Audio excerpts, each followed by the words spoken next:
There are just so many different things that are neat about this building, but the age of it is the remarkable thing. It's 105 years old. This building began to be built in 1911, but wasn't actually completed until 1913. And at the time, the Springfield Traction Company was owned by another company that was held out of New York City.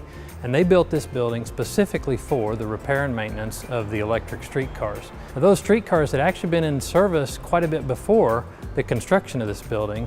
They entered service in 1890 and then ran all the way through 1937. In 1938, buses replaced all the electric streetcars for the transit operation in Springfield. And this building was used then to work on buses for the repair and maintenance of those vehicles. Even to this very day, this same shop is being used for bus work, service, and maintenance 105 years later after the building was built. There are several signs that it was used for the purpose of electric cars. You can see the trolley tracks still in the floor. Originally also, there were two other sets of tracks on the other side there that were later removed, and then the pits were put in so other vehicles could be serviced there.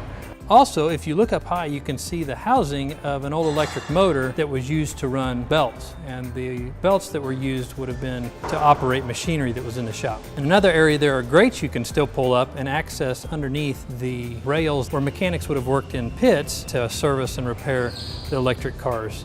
Ever since I started at Fleet Management, I have loved this building. Everything from the windows and how they open and close, to looking at the old overhead hoist systems and the tramways that are in here, the old switches that are on the wall.